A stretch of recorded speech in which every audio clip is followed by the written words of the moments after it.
आता बघूयात निवडणुकीच्या रणधुमाळी संदर्भातल्या टॉप 9 बातम्या। संदीप नाईक यांची लवकरच घरवापसी 1 ते 2 दिवसात भाजपात प्रवेश करणार। त्यांनी शरद पवार गटाकडून मंदा म्हात्रेंविरोधात लढवली होती विधानसभा निवडणूक। अवघ्या 327 मतांनी त्यांचा पराभव झाला होता। संदीप नाईक हे गणेश नाईकांचे चिरंजीव। नाशिकमध्ये काँग्रेससोबत जाण्यास मनसे सकारात्मक। मनसे शहराध्यक्ष सुदाम कोंबडे यांची माहिती। तर नाशिकमध्ये ठाकरेंची सेना मोठा भाऊ असेल, सुदाम कोंबडे यांची प्रतिक्रिया। दोन्ही राष्ट्रवादी एकत्रित लढवण्यासंदर्भात प्रस्ताव शरद पवार पक्षाकडे आला नसल्याची माहिती। पुणे पिंपरी चिंचवडमध्ये एकत्र लढण्याच्या जोरदार चर्चा। तर अद्याप प्रस्ताव न आल्यामुळे खरंच दोन्ही राष्ट्रवादी एकत्र लढणार का या संदर्भात साशंकता।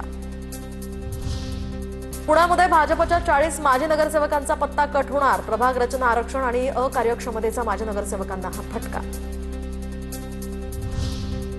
आम आदमी पार्टी पुणे महानगरपालिका निवडणूक लढवणार। आपकडून निवडणुकीसाठी 25 उमेदवारांची पहिली यादी जाहीर। आप पुणे महानगरपालिकेच्या सर्व जागांवर उमेदवार देण्याची ही शक्यता। सन्मानजनक जागा न मिळाल्यास वंचितचा स्वबळावर लढण्याचा इशारा। महाविकास आघाडीला 2 दिवसांचा अल्टिमेटम। अहिल्यानगर महानगरपालिकेसाठी वंचित बहुजन आघाडी पक्ष सज्ज। परभणी महानगरपालिकेमध्ये भाजप आणि शिवसेना युती होणार। मंत्री मेघना बोर्डीकर यांची माहिती। तर पुढच्या काही दिवसात युतीची घोषणा होईल अशी ही माहिती। मंत्री शिरसाटांकडून एमआयएमचं पतंग हे निवडणूक चिन्ह गोठवण्याची मागणी। निवडणूक आयोगाकडे केली मागणी। मकर संक्रांतीच्या वेळी उडवल्या जाणाऱ्या पतंगांमुळे मतदारांवर अप्रत्यक्षपणे प्रभाव पाडण्याचा हा शिरसाटांकडून दावा। नाशिकमध्ये ठाकरेंच्या शिवसेनेकडून इच्छुक उमेदवारांच्या 20 डिसेंबरपासून मुलाखती सुरू होणार। संपूर्ण महाविकास आघाडीसोबत लढण्याचा करणार प्रयत्न। महानगर प्रमुख प्रथमेश गीते यांची माहिती। जागा वाटपासंदर्भातही 2 दिवसात फॉर्म्युला ठरणार असेही वक्तव्य। आता बघूयात मनपाच्या रणसंग्रामासंदर्भातल्या टॉप 9 घडामोडी। ठाण्यात सुद्धा अजित पवारांच्या राष्ट्रवादीकडून स्वबळाचा नारा। शिवसेना आणि भाजपची युती होण्यासंदर्भात बैठकीची पहिली फेरी।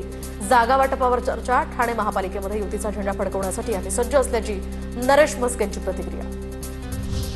वसई विरार महापालिकेमध्ये मनसे बहुजन विकास आघाडीसोबत युती करणार। अविनाश जाधवांनी घेतली हितेंद्र ठाकूर यांची भेट। भाजपला रोखण्यासाठी एकत्र येणं गरजेचं, जाधवांची भूमिका। नागपुरात दोन्ही राष्ट्रवादी एकत्र येणार नाही। पवारांच्या राष्ट्रवादीचे शहराध्यक्ष दुनेश्वर पेठे यांची भूमिका। तर भाजप बरोबर गेलेल्यांसोबत निवडणूक लढवणार नाही, दुनेश्वर पेठेंची प्रतिक्रिया। अमरावती महानगरपालिका निवडणुकीसाठी मनपा प्रशासन सज्ज। महानगरपालिकेकडून अंतिम मतदार यादी जाहीर। 22 प्रभागातनं 87 नगरसेवक निवडले जाणार असून 6,77,180 मतदार मतदानाचा हक्क बजावणार असल्याची माहिती। सातारा नगरपालिकेच्या मतमोजणीच्या ठिकाणी जॅमर बसवण्याची अपक्ष उमेदवारांची मागणी। सातारा नगरपालिकेची 31 डिसेंबरला मतमोजणी होणार। सोलापूर महानगरपालिकेची निवडणूक पुढे ढकलण्याची मागणी। दरम्यान सिद्धरामेश्वर यात्रेमुळे निवडणूक पुढे ढकलण्याची मागणी। यात्रेदरम्यान निवडणुकांचं मतदान आणि मतमोजणी होणार। कायदा आणि सुव्यवस्थेचा प्रश्न निर्माण होण्याची शक्यता। यात्रेचे मानकरी राजशेखर हिरे हिब्बू यांचं पोलीस आयुक्तांना पत्र। मालेगाव महानगरपालिका निवडणुकीसाठी पालिका प्रशासन सज्ज। 21 प्रभागातनं आता 84 नगरसेवक निवडले जाणार असून 8 निवडणूक अधिकाऱ्यांची नियुक्ती। प्रत्येकी एका निर्णय अधिकाऱ्यावर 3 प्रभागांची जबाबदारी असेल अशी ही माहिती।